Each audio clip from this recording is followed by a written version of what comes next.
For today's video guys, magluluto tayo ng one of the famous Arabic dish, mugalgal. So let's get started!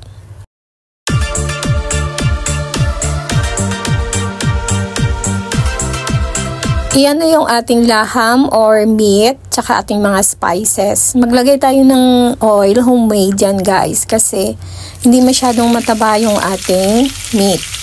More na may taba, more yummy. Lutuin natin siya guys hanggang sa lumabas yung kanyang juice at saka yung oil.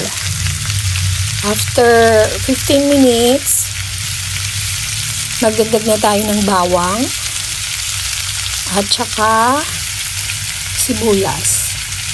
Cover natin siya for 5 minutes. After 5 minutes, magdagdag naman tayo ng kamatis.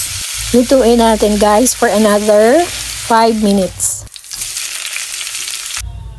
Mag-add tayo guys ng 1 cup na water para lumambot ang ating meat.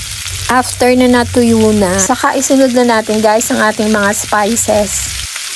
Continue mixing lang guys hanggang sa ma-absorb ng meat ang mga nilagay nating spices.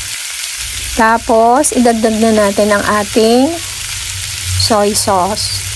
Hayaan siyang kumulo-kulo ng mga ilang minutes lang. Saka, ilagay na din natin ang kamatis at saka sibuyas at saka bell pepper.